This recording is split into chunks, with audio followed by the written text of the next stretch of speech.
In the vast, cold expanse of the Milky Way, humanity was nothing more than a cosmic joke.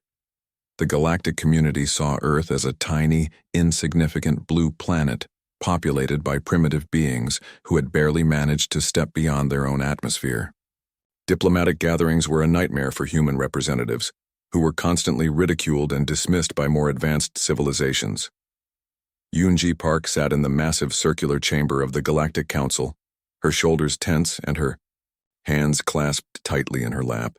Around her, holographic projections of alien delegates towered, their bizarre forms shifting and changing like living sculptures. The Krell representatives, massive crystalline beings that looked like walking prisms, chuckled in their metallic language, their translators barely concealing their mockery. "Another proposal from the humans," announced the council moderator, a tentacled creature from the Aquarian system. His voice dripped with condescension. "Let us hear what primitive suggestions they have today." Yoonji knew the drill. Every time humans spoke, the room would fill with barely contained laughter. Their technological achievements were considered child's play, their diplomatic strategies seen as naive and simplistic. Humans were viewed as the universe's equivalent of an awkward teenager, loud, unrefined, and completely unaware of their own limitations. She stood, her dark blue diplomatic suit pressed and perfect, a stark contrast to the wild organic designs of the alien delegates. "We propose a collaborative research initiative on interstellar communication," Yoonji began, her voice steady despite the growing snickers around her. The Krell delegation burst into open laughter. Their crystalline bodies vibrated with such intense mockery that the holographic projections flickered. "Humans proposing advanced communication research?" One of them translated through the universal communication system. "They can barely communicate within their own species." More laughter erupted. Delegates from 12 different star systems joined in. Their various forms, some humanoid, some completely alien, united in their ridicule of the human representative. But Yoonji didn't flinch. She had been trained for these moments. Years of diplomatic preparation had taught her that persistence was humanity's greatest weapon. While other species saw them as weak, she saw potential. Humans were adaptable, innovative, and most importantly, they never gave up. Back on Earth, things weren't much different. Scientific communities were constantly underfunded. Space exploration programs were seen as expensive jokes, and international collaborations were minimal. Major technological corporations focused on short-term profits rather than long-term galactic ambitions. The military was a joke. Compared to the advanced weapon systems of other civilizations, Earth's defense technologies looked like ancient artifacts. Laser weapons, quantum shields, and plasma cannons developed by other species made human military equipment look like children's toys. Yet beneath this veneer of weakness, something was brewing. In research labs hidden across different continents, scientists were working on technologies that would soon change everything. They were developing adaptive systems, learning algorithms, and communication protocols that no one in the galactic community could yet understand. Yoonji knew this. She had seen the classified reports, the secret projects that hinted at humanity's true potential. While everyone laughed, humans were preparing. They were learning, adapting, and most importantly, they were patient. As the Galactic Council meeting concluded with humans once again being the subject of ridicule, Yoonji collected her documents. The other delegates continued their mockery, believing humans would always remain insignificant. Little did they know that every insult, every moment of ridicule was being carefully recorded. Every laugh was a data point, every dismissive comment, a piece of information that humans would soon use to their advantage. The universe saw humans as weak, but weakness, in the right hands, could become the most powerful weapon of all. As Yoonji walked out of the council chamber, a small smile played on her lips. The galaxy might be laughing now, but not for long. The Zorn invasion began without warning. Their massive fleet emerged from hyperspace, casting planet-sized shadows across vulnerable star systems. Jae Sung Kim watched the first reports stream in from deep space monitoring stations, his hands gripping the edge of the control console with increasing tension. Alien ships moved like a dark wave, consuming smaller civilizations with terrifying efficiency. They weren't just conquering, they were systematically destroying everything in their path. Research outposts, mining colonies, peaceful settlements, nothing was spared. The Zorn believed in complete elimination, not just conquest. Earth initially received these reports with a mixture of distant concern and disbelief. Government officials argued in endless meetings, some believing the threat was exaggerated, others pushing for immediate preparation. Jae-sung knew better. As the lead researcher in advanced defense technologies, he had been tracking the Zorn's movements for months. The Alien Confederation was ruthless. They didn't just want territory, they wanted to prove their technological superiority. Each conquered planet became a message to other civilizations. Resistance was futile. Their weapons could slice through planetary shields like paper. Their ships moved with a precision that seemed almost supernatural. In the first month of invasion, 17 independent planetary systems fell. Millions of lives were erased in moments. The Zorn didn't take prisoners. They didn't negotiate. They simply destroyed everything that didn't conform to their vision of galactic order. Jae-sung worked day and night in a hidden research facility buried deep beneath the Korean peninsula. His team was small but brilliant, a collection of scientists, engineers, and military strategists who understood something most didn't. Human adaptability was their greatest weapon. While other civilizations had been developing increasingly complex technological systems, humans had been practicing something different.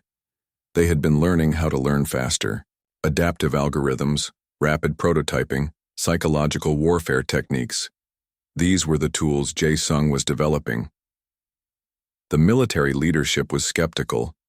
Traditional defense strategies seemed useless against the Zorn's advanced technologies. Their ships could predict and counter most standard attack patterns within milliseconds. Conventional weapons were like throwing stones at a hurricane. But Jae-sung saw opportunity where others saw only destruction. Every report about the Zorn's attacks was a new piece of data. Every conquered planet provided information about their tactics, their technological weaknesses, their psychological approach to warfare. Earth's first response wasn't a military counterattack. It was something much more subtle. Small research teams began developing technologies that could adapt in real time. Weapons that could change their frequency, communication systems that could learn and modify themselves instantly, defense mechanisms that didn't follow predictable patterns. The Zorn believed they had already won. Their previous conquest had been so complete, so swift, that they saw humanity as just another inevitable target. They had reports describing humans as emotional, inefficient, technologically primitive. What they didn't understand was that these very qualities, emotion, unpredictability, the ability to think beyond pure logic, would become humanity's greatest strength. Jae-sung's team worked in shifts, creating prototype systems that defied traditional military logic.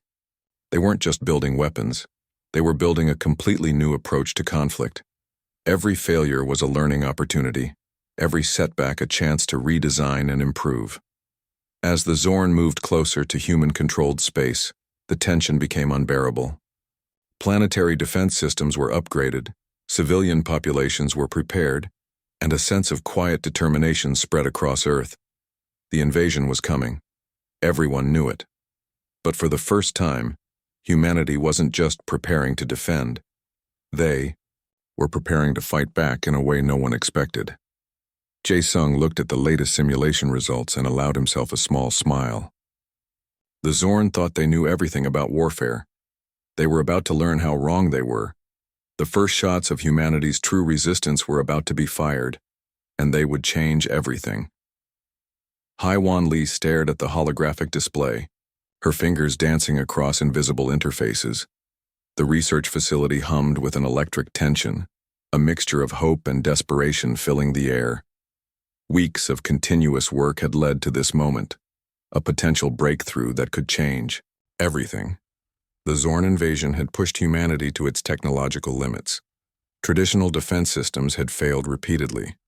But Hyewan and her team were developing something completely different, adaptive combat algorithms that could learn and modify themselves in real time.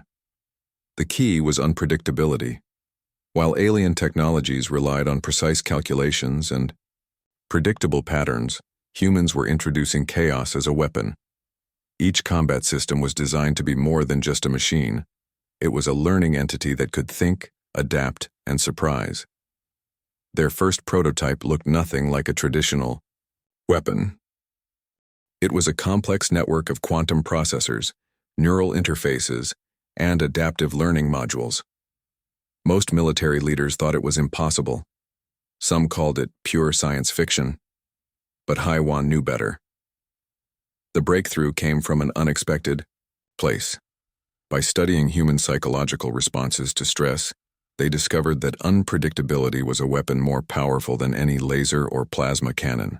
The human brain could make split-second decisions that no computer could predict. They began integrating this principle into their weapon systems. Each defense mechanism would learn from its previous encounters, modify its approach, and develop strategies that defied logical prediction. It was like teaching a machine to think like a human, chaotic, emotional, and wonderfully unpredictable. Initial tests were promising. Simulation after simulation showed that these new systems could outmaneuver even the most advanced alien technologies. The Zorn's predictive algorithm suddenly became useless against an enemy that didn't follow any known rules of engagement. The military was skeptical at first. Decades of traditional warfare had taught them to trust established strategies. But as more data came in, even the most conservative commanders began to see the potential. HFY's team worked around the clock. They weren't just developing weapons. They were creating a new philosophy of combat. Each system was designed to learn, grow, and adapt faster than any known technological framework. Communication protocols were revolutionized. Instead of fixed transmission methods, they developed dynamic communication networks that could change frequencies, encryption, and transmission patterns in milliseconds. The Zorn's interception technologies became useless against such fluid systems. Psychological warfare became a scientific discipline. They studied alien psychological profiles, developing strategies that could exploit the smallest weaknesses in their decision-making processes. It wasn't just about physical combat anymore. It was about breaking the enemy's will to fight. The first real-world test came unexpectedly. A small human colony was about to be attacked by a Zorn invasion force. Traditional defense would have meant certain destruction. But HFY's adaptive systems were ready. When the Zorn ships approached, something unexpected happened. Their targeting systems became confused. Communication networks collapsed. Weapon systems began firing at each other. The invasion force, so confident in its technological superiority, suddenly found itself in complete chaos. It wasn't a traditional victory. There were no massive explosions, no heroic last stands. Instead, the human defense systems had simply outsmarted the alien technologies, turning their own strengths into weaknesses. News of the breakthrough spread quickly. Other human research teams began adapting similar approaches. What had seemed like a hopeless situation was now becoming an opportunity for humanity to redefine technological warfare. HFY knew this was just the beginning. Each successful test was another step towards a completely new understanding of conflict. The Zorn had believed they understood everything about warfare. They were about to learn how wrong they were. As she looked at the final test results, a small smile crossed her face. Humanity had always been underestimated. Now they were about to show the galaxy exactly what they were capable of. The technological revolution had begun, and nothing would ever be the same again. The first major battle came without warning. Sung-Ho Park stood on the command deck of the human defense platform, watching as Zorn invasion ships dropped out of hyperspace. Their massive forms blocked out entire star systems, a sight that would have terrified humanity just months earlier. But this time was different. The Zorn expected an easy conquest. Their previous invasions had been swift, brutal, and complete. Planets would typically surrender within hours of their arrival. Humanity was supposed to be just another simple target. Sung-Ho's adaptive defense systems were unlike anything the galaxy had ever seen. As the first wave of Zorn attack ships approached, something unexpected began to happen. The human defense network wasn't just responding, it was learning, changing, evolving with each passing second. Targeting systems that should have been predictable suddenly became chaotic. Weapon frequencies shifted randomly. Communication channels danced between multiple encrypted patterns. The Zorn found themselves fighting an enemy that didn't follow any known rules of engagement. Their first assault wave collapsed within minutes. Quantum processors developed by Hyewan's team began to analyze Zorn technological signatures in real time. Each incoming attack became a learning opportunity. Where traditional military systems would have been destroyed, these adaptive networks absorbed information, transformed, and counterattacked. Sung Ho watched as human defense platforms began to do the impossible. They weren't just defending, they were systematically dismantling the most advanced invasion force in galactic history. Weapon systems that had conquered hundreds of civilizations suddenly became useless. The psychological impact was immediate. Zorn commanders couldn't understand what was happening. Their predictive algorithms collapsed. Communication networks became flooded with confusion. For the first time in their history, they were facing an enemy that didn't behave like any civilization they had encountered. Smaller human colonies, which would have been easy targets in the past, now became fortresses of unexpected resistance. Each settlement had been prepared, each defense system designed to be uniquely unpredictable. The Zorn found themselves fighting not just technology, but a completely new approach to warfare. Intelligence reports began streaming in from across human-controlled space. The invasion wasn't just being stopped, it was being systematically destroyed. Alien species who had watched humanity's previous diplomatic humiliations now watched in shock. Sung Ho understood something fundamental. This wasn't just a military victory. It was a complete redefinition of technological warfare. Humanity had transformed its perceived weaknesses into its greatest strengths. The battle lasted less than 6 hours. When it was over, the Zorn invasion force had been reduced to floating debris. No massive human losses, no heroic last stands, just a clinical, efficient dismantling of what was supposed to be an unstoppable force. Galactic communication networks exploded with the news. Species that had mocked humanity for generations now watched in stunned silence. The technological underdogs had just demonstrated a level of adaptive warfare that defied all previous understanding. Sung Ho knew this was just the beginning. The Zorn would return. They would adapt. But humanity had proven something fundamental. They were no longer a species to be underestimated. As reports came in from different star systems, a new narrative was forming. Humanity wasn't just surviving, they were becoming a force to be reckoned with. The psychological impact of this victory would resonate far beyond the immediate military context. Other alien civilizations began to reassess everything they thought they knew about humans. The diplomatic mockery, the years of ridicule, the constant dismissal, all of it was being rewritten in the span of a single battle. Sung Ho looked at the tactical displays. Where there had once been hundreds of Zorn invasion ships, now only scattered debris remained. Each piece of wreckage told a story of technological innovation, of a species that refused to be defined by others' expectations. The resistance had been unexpected. The victory was complete. And the galaxy would never be the same again. Min-Seo Choi walked into the Galactic Council chamber and everything was different. Where once she had been an object of ridicule, now every alien delegation watched her with a mixture of respect and caution. Humanity's unexpected victory against the Zorn had changed everything. The diplomatic landscape that had existed for thousands of years was now completely transformed. Species that had once laughed at humans now studied their every move. The transformation wasn't just military, it was cultural, technological, and philosophical. Humanity had proven that technological superiority wasn't about having the most advanced weapons, but about adaptability, creativity, and the ability to learn quickly. Diplomatic channels that were once closed to humans now opened wide. Research collaborations that had been impossible suddenly became sought after. The same alien civilizations that had mocked humanity now desperately wanted to understand their technological breakthroughs. Mincio represented a new breed of human diplomat. She wasn't there to apologize or explain. She was there to negotiate, from a position of strength. Her presentation to the Galactic Council was a masterclass in diplomatic strategy, calm, precise, and utterly confident. The technological innovations that had defeated the Zorn were now being shared selectively. Humanity wasn't just a military power anymore. They were becoming the galaxy's most innovative civilization. Other species scrambled to understand their adaptive technologies. Research institutions across different star systems began studying human psychological and technological approaches. What made humans so uniquely capable of rapid innovation?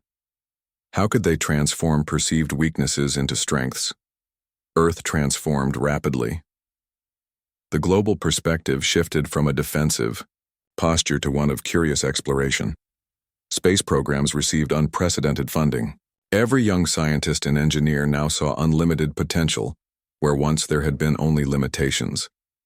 The Zorn, once considered an unbeatable force, were now in retreat. Their technological superiority had been completely undermined.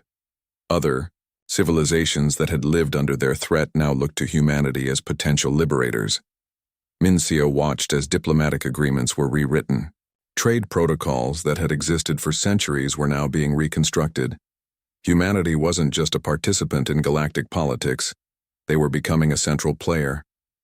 The psychological impact was profound. Species that had spent generations believing in their own technological superiority now faced a fundamental challenge to their worldview. Humans had proven that innovation and adaptability were more important than predetermined technological capabilities. Military strategies across the galaxy began to change. The rigid, predictable approach to conflict was being replaced by more dynamic, human-inspired methodologies. Adaptive learning, psychological flexibility, and unconventional thinking became the new standard. Educational systems on alien worlds began incorporating human learning techniques. The way humans approached problem-solving, their ability to think beyond established patterns, became a subject of intense study and admiration. Mincio's diplomatic missions became legendary. She wasn't just representing Earth, she was reshaping galactic understanding of what was possible. Each negotiation was a demonstration of human potential, intelligent, adaptable, and completely unexpected. The economic landscape transformed. Human technologies became the most sought-after commodities in the galaxy. Adaptive communication, systems, quantum learning algorithms, psychological warfare technologies. Everything developed by human researchers became incredibly valuable. Smaller civilizations that had been oppressed by more technologically advanced species now saw hope. If humans could challenge the Zorn, perhaps they could challenge their own oppressors. A new spirit of resistance began to spread across multiple star systems. Earth itself underwent a massive cultural transformation. The years of feeling like an insignificant planetary civilization were replaced by a new sense of potential. Young people saw themselves as part of a species capable of extraordinary things. As Mincio completed her presentation to the Galactic Council, the chamber was silent. Where there had once been mockery, now there was respect. The galaxy had learned a fundamental lesson about humanity: never underestimate a species willing to learn, adapt, and transform. The cosmic joke was over. Humanity had arrived,